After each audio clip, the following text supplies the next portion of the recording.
If you're a parent like me, then I know you want the very best for your kids. You want them to grow up with a strong belief in who they are.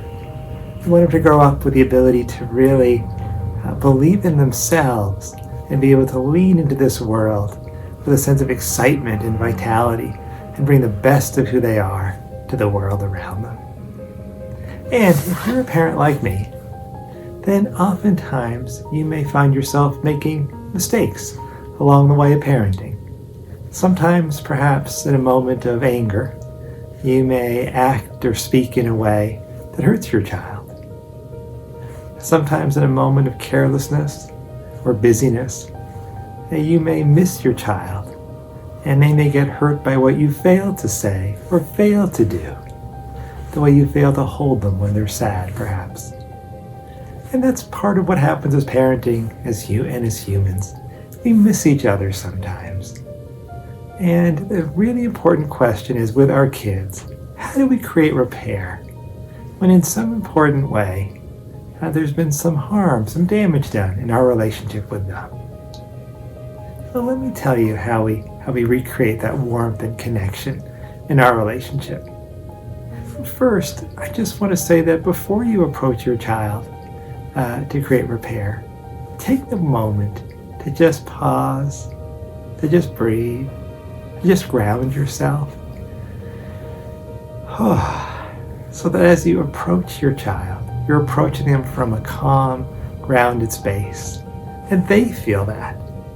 The approach doesn't feel like an attack. Your approach, feels like an invitation. And from there, just lean into your child with a few simple words. Right? Whether it's, if you've missed them in some way, I'm sorry I missed you in your sadness.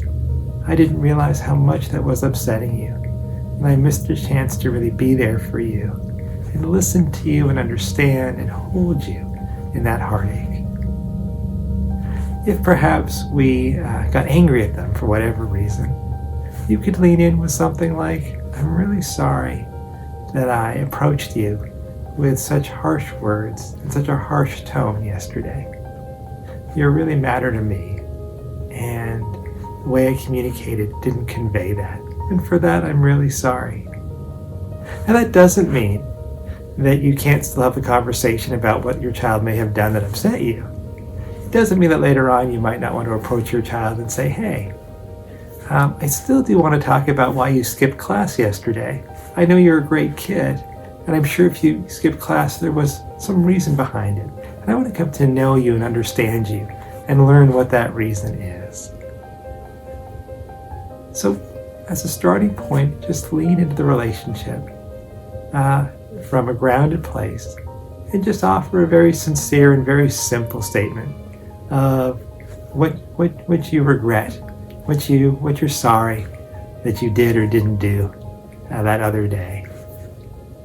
And understand that creating repair in a relationship is not always a one-time event. Sometimes it may just be a process.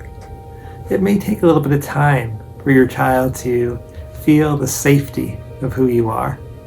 But the more often you can approach your relationship with your child from a grounded place of being open-hearted and tender and vulnerable and calm, the more your child can come to trust that you're a safe place to turn to, and the more you can connect and enjoy each other.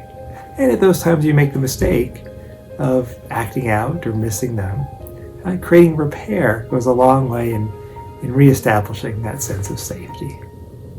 So look, go enjoy your kids so that they can see the joy that they really are, so that they can come to believe in that part of themselves and live it in their everyday lives.